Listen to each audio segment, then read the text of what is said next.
Hello, and welcome back to A Better World.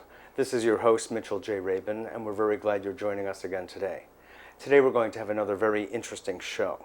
We are very pleased and honored to have the author of this book, and actually many books, Bert Hellinger, who is world-renowned for his work in creating peace. He's essentially the embodiment of the peacemaker. He's been working with the subject of conflict resolution on the level of families and governments, nations, for decades. He was once a priest down in South Africa.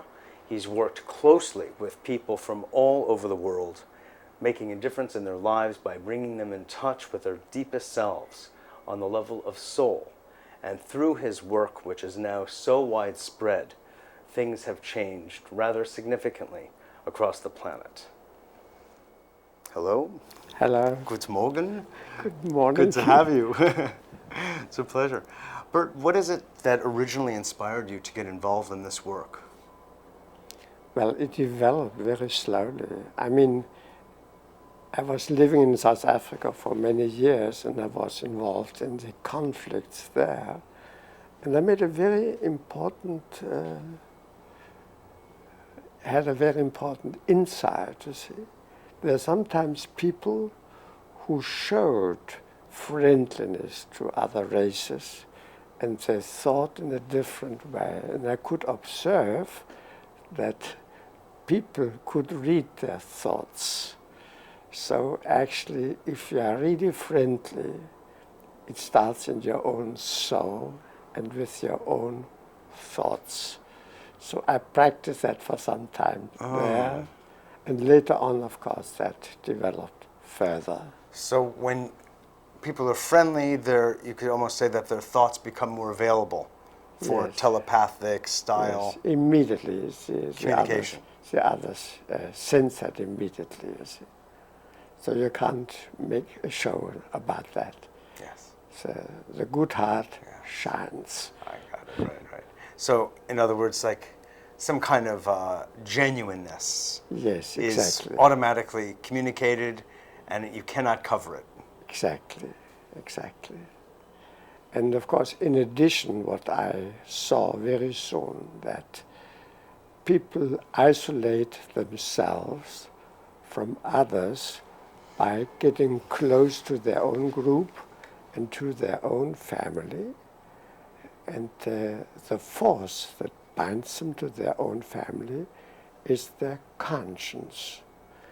And I discovered after many years of careful observation that conscience has one main function.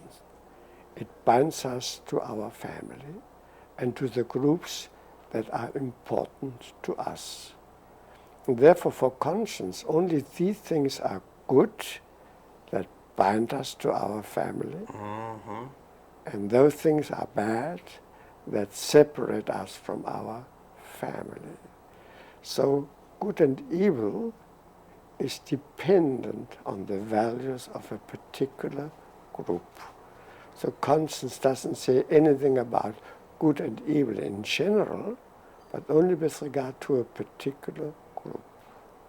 So it's always relative. It's relative. It's always relative. Yes. And also meaning, of course, that it's not absolute, which we know. Yes. And defined as such. So if groups have different sense of conscience, which typically they do, they will have a different sense of what's acceptable behavior and what's not. Yes. And it has mainly to do with the survival of a group. Right. Everything that serves the survival of the group is regarded good, even if it is inflicting harm to other people. That's why at the bottom of the great conflicts and these atrocities actually is good conscience. Very strange. Genocide, you see, is committed with a good conscience for the benefit of one's own group. From the outside, we say these are murderers, but for they themselves, they feel they are serving their own group. We see that happening today with the United States and Iraq. Yes. We saw it, of course, in Nazi Germany, yes. where, Hitler, of course, thought that he was saving the world from the Jews and Yes, yes. others. Yes, and they acted in good conscience. This way they acted in good conscience.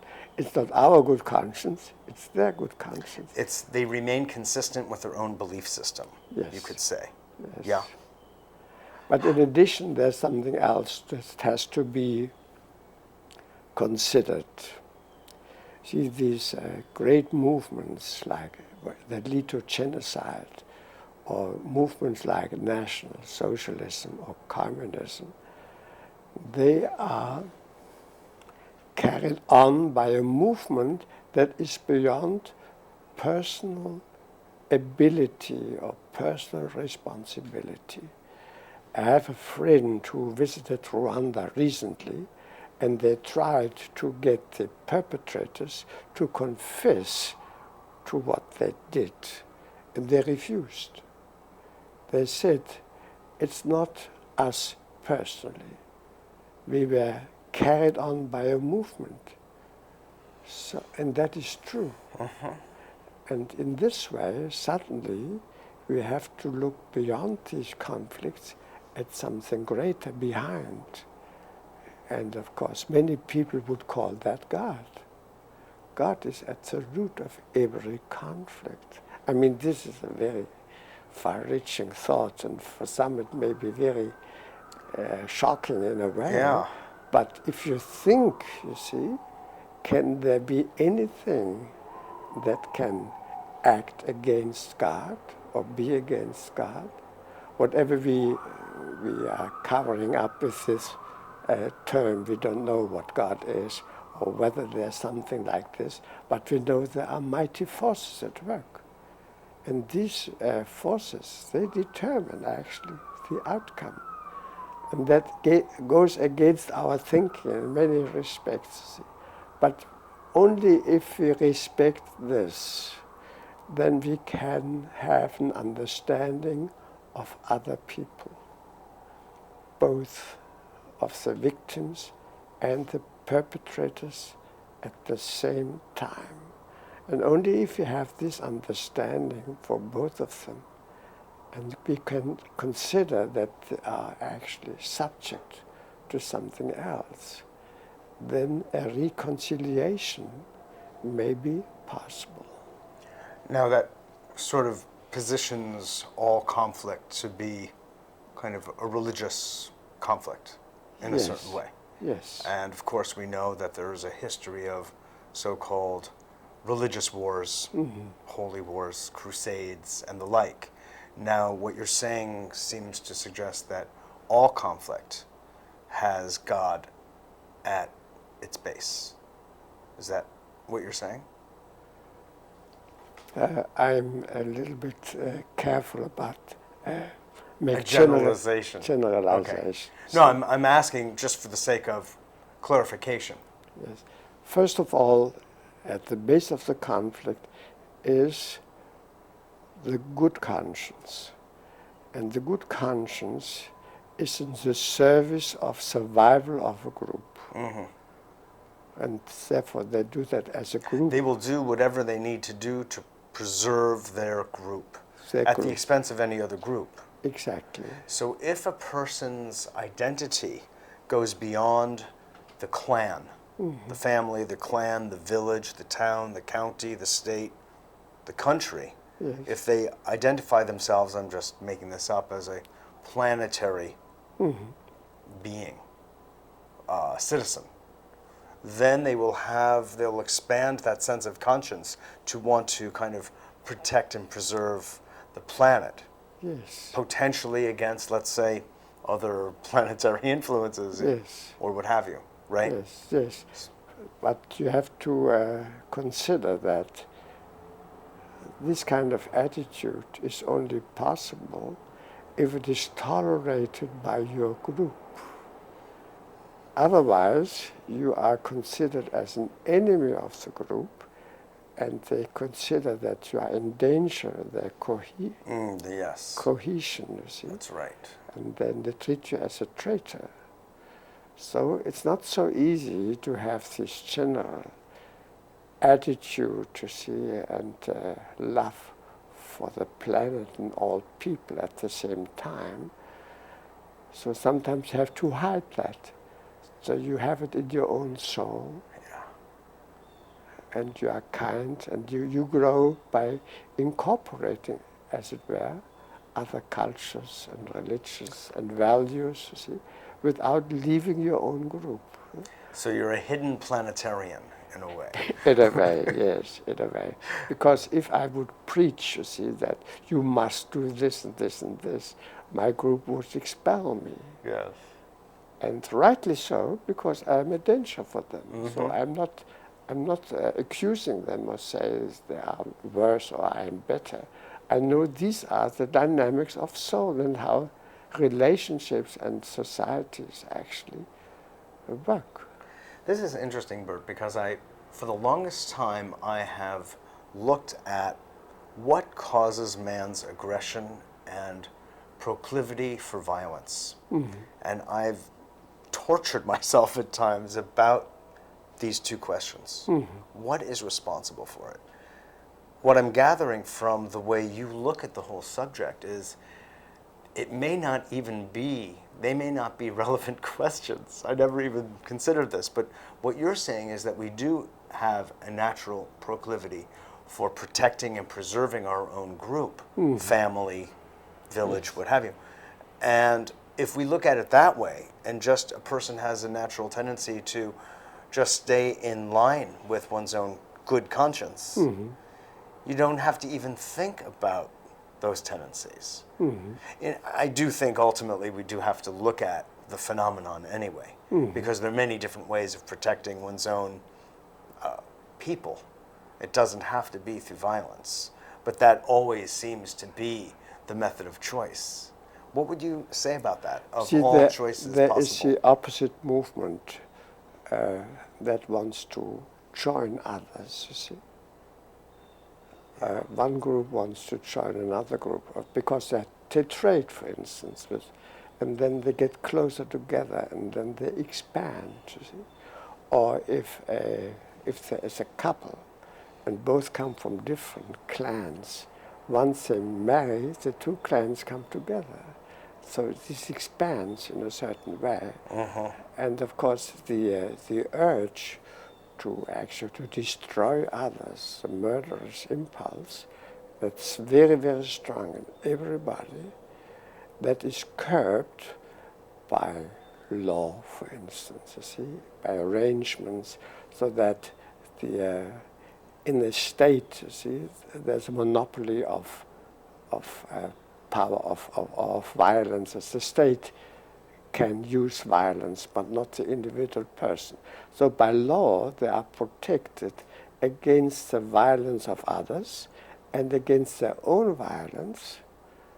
And this is a legal system, of course. That's a great achievement in mankind, you see.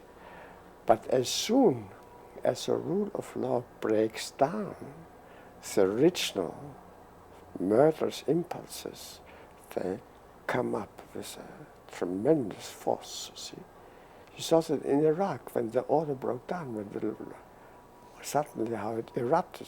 Sure. So in war, or if in a revolution, suddenly all these murderous impulses, they break through until a new order is established.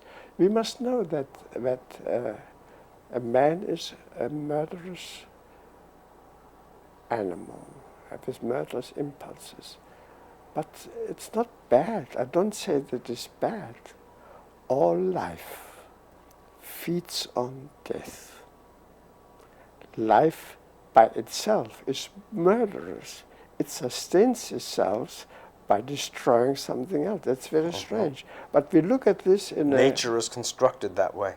Yes, so so I don't make any moral judgment about that. I see these are movements, and then the question is, how can we then, in a way, you see, beginning with in our own souls, integrate more and more and become kind, without denying that we have these other impulses in us as well.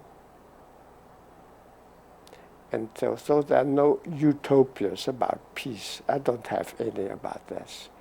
But on a small, in a small Scale. range, yes. So I achieve something, and I begin with myself. So whenever I, for instance, in the evening after a day, I very often think, is there anybody there where I have bad thoughts about? Somebody hurt me perhaps, or offended me, or something. Do I have a bad thought? And then I see, I wish him evil, actually. I wish him evil. So then I start to change that until I wish him well. But not I personally. So I connect actually with a basic good movement in the soul. The soul at the bottom has a tendency to unite what has been separated, you see. It's a religious movement in a way, you see. So I go with this, you see. And then at the end, I feel I can be well-wishing. And then I can sleep well afterwards. Yes. So the wish for evil for another person or something bad to happen to them is really a result of a division of one's own soul. Yes. And so it's incumbent upon a person to make the mending, to make the healing, to restore the soul and the relationship at the same time. Exactly. You put it nicely. Good. It's see, in everyday life, even, let's say, even therapists, you see, who are about to help people, see, very often they have a secret objection to somebody. Yes. He's not good, about his family, see? And how can they help them? Yeah. See? Or a teacher. Teachers, exactly. Or a parent. Even, yes, exactly. No, this is very beautiful what you're saying here, Bert, because it acknowledges humanity for being who we really are, what we really are. Yes. Which is this compendium of many different forces and emotions. Yes. And we have a soul.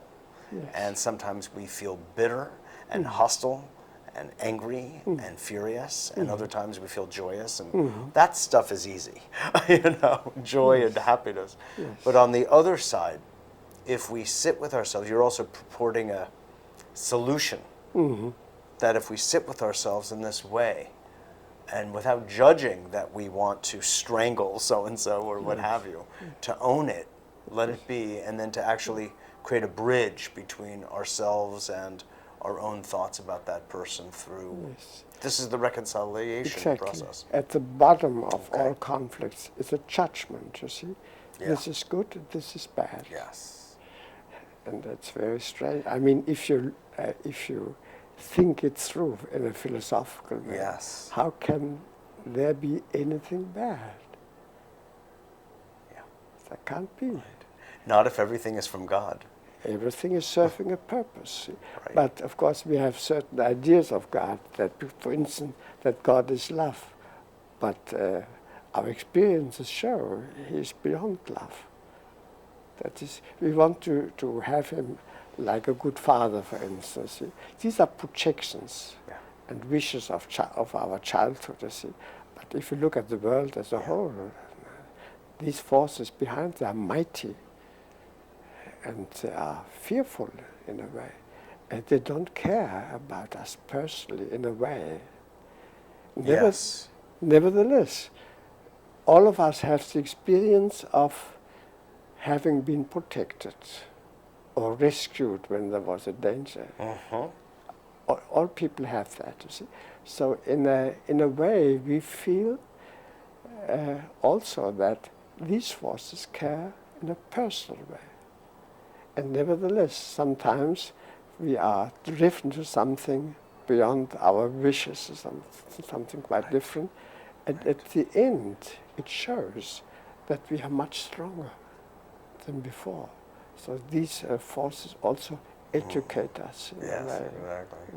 It's almost like when we break a bone, you know, it grows back stronger than it was originally before the break. Exactly. So is our character, I guess. Yes, You know. exactly. Now, when you work with people, as you do and have across the world for so many years, what is it that you do in order to bring about the healing and reconciliation? Well, of course, I have gone a long path until I reached my present experience and insights. Yes.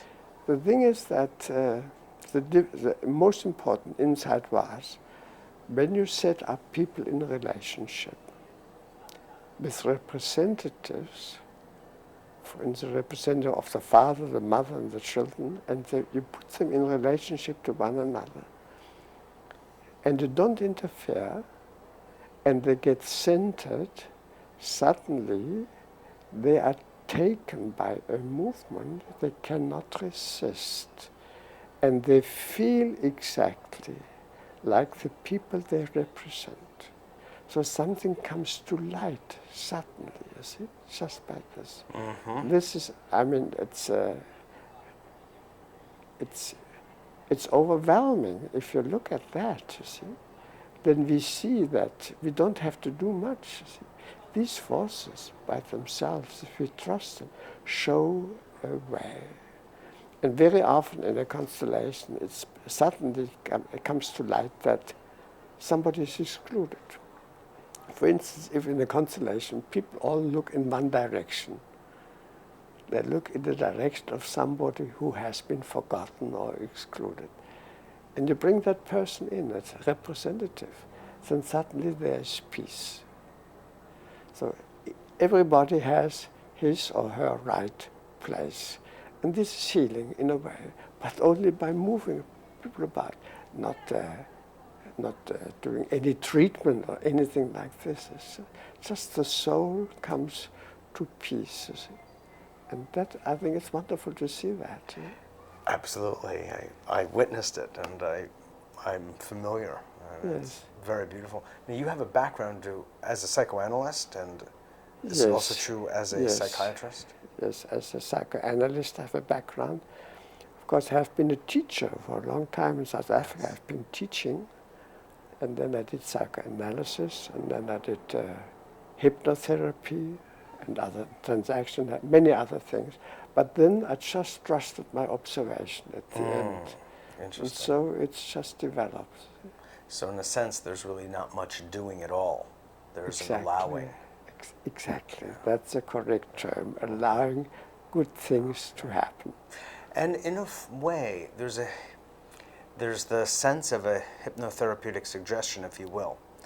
It doesn't have to be put that way, but when you make a suggestion that somebody is going to play the role of someone else, the power of that suggestion kind of informs what becomes allowed. No. Very often I just set people up and don't tell them whom they represent. Don't you assign No, I don't. roles of some sort? No, I don't. Yesterday I assigned that because I said I have to do that. These are group represents this and this, but they were a group. But you saw each individual was different. Yeah. And he was actually representing an individual person, But not a so type. people will just kind of assign themselves. No, they don't, because they don't know what it is at all. See, sometimes you can, you set up 3 people of the family, but they don't tell whom they represent. And suddenly it develops, and you see, this is the father, this is the I mother. see people just assume Yes. role So they're really of their own. You can't make any suggestion, and if you make a suggestion, very often they behave in a different way. Oh, okay, so there will be a resistance to that. Yes, I got it. yes, because the movement of the soul is different. Yes. Now, because unfortunately we're running out of time, but I would like, if you could just give us one instance of work that you did that in a conflict that, for instance, Israeli-Palestinian question is just such an ancient one for us all. Could you give our audience just some idea of the work you did there that helped to create some level of healing and reconciliation? I do something very small, you see. Yeah. There was in Israel was a woman who told that her father was murdered by an Arab. So I set up two representatives, one for her father, the murdered father, and one for the Arab. And the Arab was very shy and anxious, and he was withdrawing. And then the victim looked at him, and suddenly they recognized one another. And the Arab was drawn to the victim, and they embraced. And then the victim was dropping to the floor, lying there, and the Arab was lying at his side. There was peace. And later on I learned that that Arab had killed himself afterwards. Well, the murderer is drawn to his victim very often. But then you see there is reconciliation possible. You see. But if now the descendants of the Arab and the others look at one another, they may get angry at one another. And then they disturb actually the peace of the dead. So interesting. I'm just sad that we don't have more time to go into this in greater depth, because it really, really deserves it. And I hope perhaps next time you're in New York we can reconvene, so we can further reconcile for people's sake. Yes, it was a wonderful exchange. Good. Thank you so much. Dankeschön. All the best to you. It's really wonderful. God bless your work. This is Mitchell J. Rabin for A Better World. I hope you were enriched by that as much as I was, and I look forward to seeing you all next week.